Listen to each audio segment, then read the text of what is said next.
Well, good afternoon. This is Eduan from VBKom, and we are reporting here at the end of the 7th WaCA conference here in Accra, Ghana. With me this afternoon as we wrap up this conference is Madeline Young.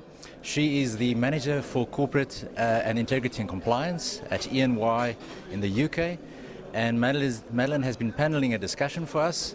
And Madeline, I just want to know from you, in terms of shared responsibility, shared rewards, what is your opinion on that?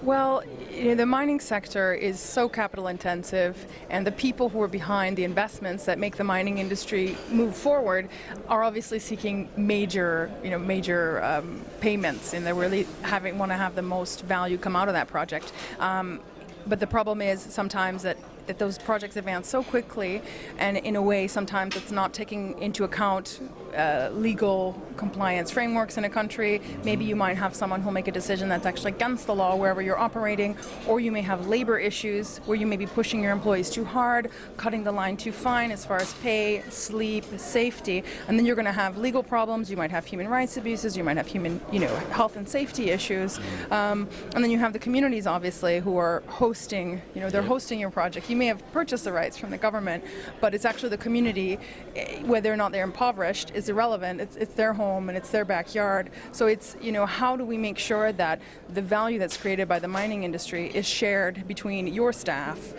the government who's allowing you to operate in that country, and the communities who are hosting you. So I think it's that rewards and also the responsibility. So we don't give the community everything and not expect them to have some responsibility for themselves, for their environment, for their own development. It's not a donation. And same with the government. They can get a reward, but they have a responsibility to provide us with the framework, the infrastructure, the legal assurances that our projects will be safe and will be stable. And then we also have the same rewards and the same responsibility. So I think that's the way to kind of make it a win-win for everyone involved. Well, thank you for that. In your opinion, what do you think has the recent lack of confidence in the mining sector? What opinion do you think has the lack of corporate integrity and transparency played to reduce the confidence in the mining sector? That's a very good question. I'll say, how would I say this? I have to be diplomatic. When it comes to cutting costs, when it comes to maximizing profit, sometimes companies take risks. And those risks, either they themselves will pay the consequence, but usually we don't want our risks to make us have to pay for them. We want someone else to pay the consequence.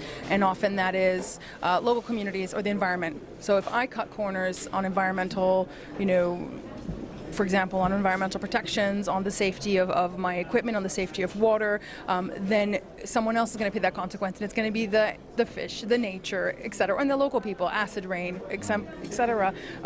So I think that when things like social media, things like international enforcement, things like Amnesty International, Greenpeace, etc., whether we think that they're right or whether we think that they're wrong, they shed light on matters that are very important to people. And when you get that kind of attention internationally, whether or not it was an accident, sometimes things just happen and they're an accident, then all of a sudden you're the bad guy. Whether or not it was negligence, professional negligence, or simply an accident, then you're put in the spotlight, and then you have to justify, what you've done and what you're going to do to fix it. And I think the loss of confidence in the mining sector, on one hand, is, it is a risky industry. And we do need to be careful, and we do need to invest in taking care of people and taking care of nature. But at the same time, I think that people and consumers should be aware that we are creating the products that everyone's using. Correct. So this microphone has metal in it, our clothing is made of petrol, et cetera, et cetera, et cetera. So we need the mining industry, and unless we're going to totally change our consumption.